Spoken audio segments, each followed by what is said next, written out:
Imagine waking up one morning and discovering you are immortal. Would you still believe in God?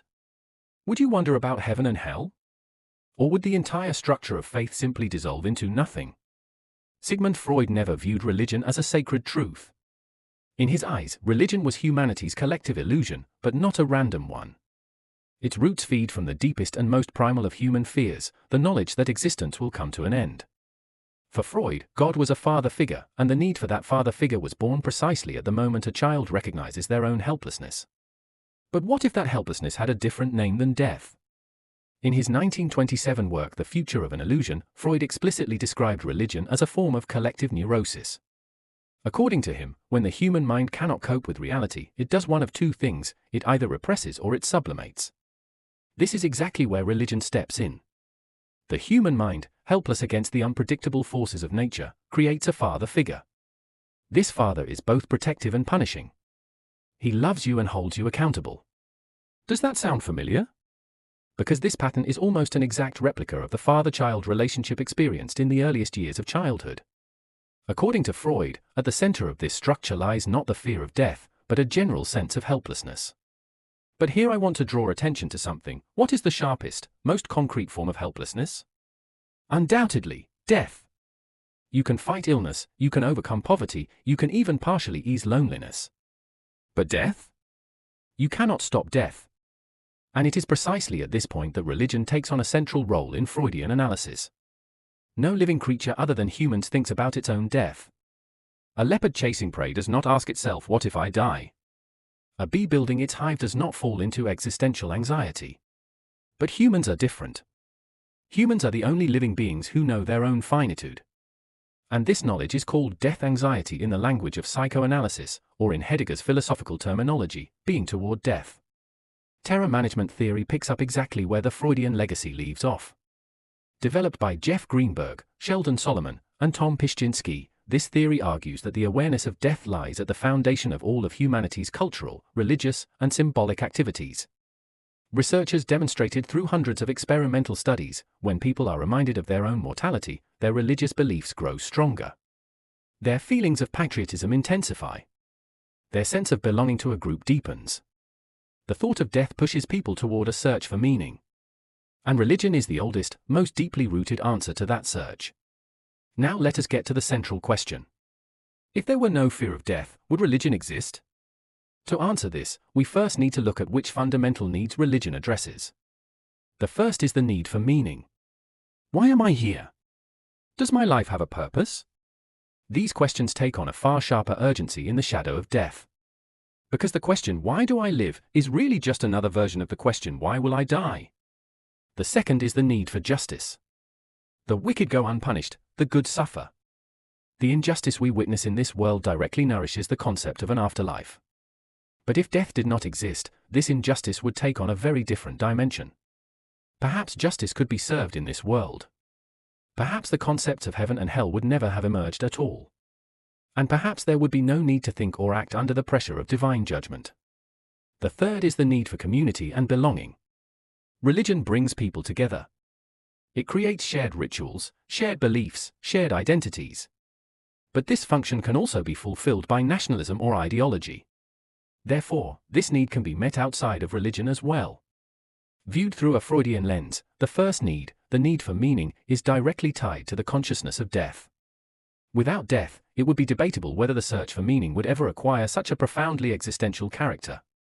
In his Pulitzer Prize-winning 1973 work The Denial of Death, Ernest Becker connected all of humanity's cultural projects, civilizations, works of art, religious institutions, and ideologies to a single fundamental motivation, the suppression of the fear of death.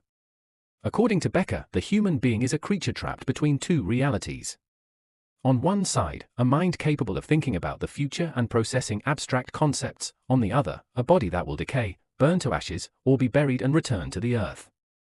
This contradiction generates immense anxiety. And religion is the most powerful tool for managing that anxiety.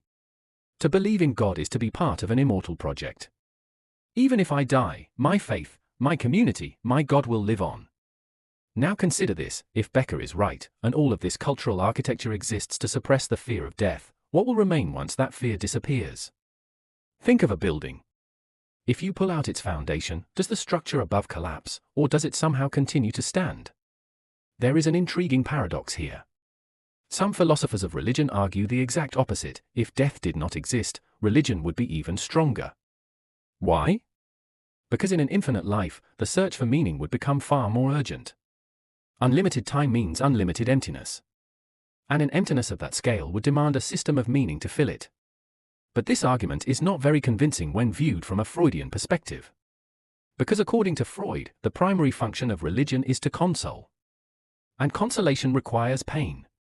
If there is no fear of death, there is no pain, at least no existential pain. And if there is no pain, there is no need for consolation. In that case, even if the ritual and aesthetic dimensions of religion survived, its metaphysical claims, heaven, hell, the apocalypse, resurrection, would in all likelihood fade into silence.